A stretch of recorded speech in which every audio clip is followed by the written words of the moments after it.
Hello everyone and welcome back to Winders Model Farms. Today I'm going to be doing a review on this 1:64 scale excavator and it is C Cool is what brand it is. Basically what this is it's a Chinese knockoff toy of a caterpillar. As you can see the logo, they even kind of copied the cat triangle there. So you can get these things on eBay. I've seen them on eBay for several years. I just never really knew if you would actually get them or if they were a scam or what. But I finally just said, I'm gonna go for it. It's less than $15. Normally there's a ton of them on there from a ton of sellers. So I'm sure they all, are just getting drop shipped from the same factory. But I said, whatever, I'm gonna go for it, buy one and do a review on it if it ever shows up. And it did. Took about a week and a half to get here, so not too bad. So just the packaging, basic packaging here. It's got a C Cool logo, 1/64 scale. It says for age 14 plus, hydraulic excavator. And then, so it says on the side there, nothing on the back. Not much on the bottom, and on this side, not much. So let's unbox this thing and see. Kind of your standard packaging.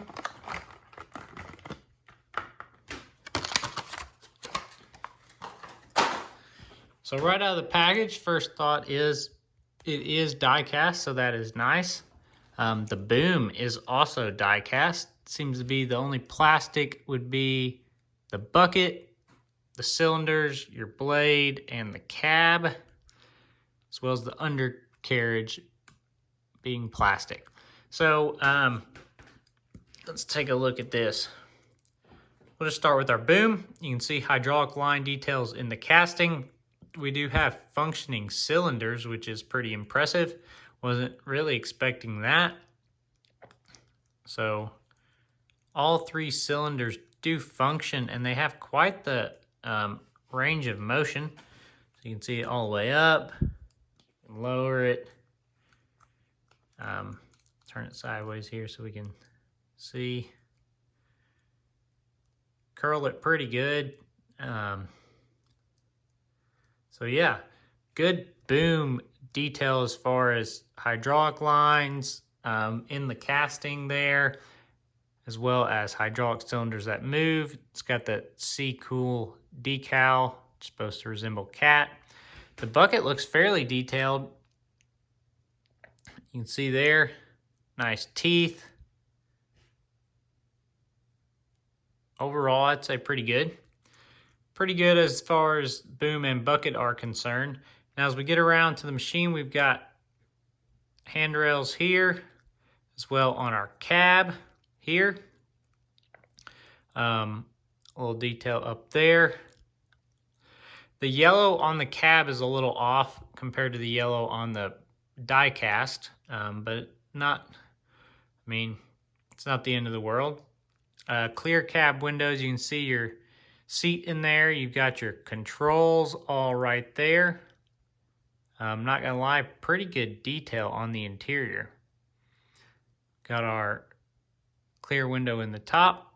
You can see down in there. The casting's got a ton of detail in here. You can see kind of the venting there. More detail there. Detail down there. See the detail up here. Got an exhaust. More detail there. So overall, pretty good detail on the casting. The paint job looks good other than the goofy C Cool logo. Got some tail lights back there. Door handle. Then we've also got the blade on the front, which does raise and lower. It is plastic, so it feels like it's a little fragile, but you can see a hydraulic cylinder right there that functions, and you could take this off, I guess, if you wanted to. And then the tracks look decent.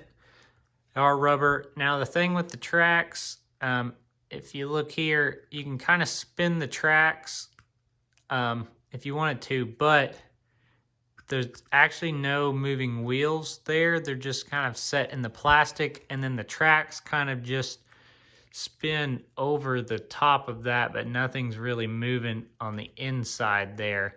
It's just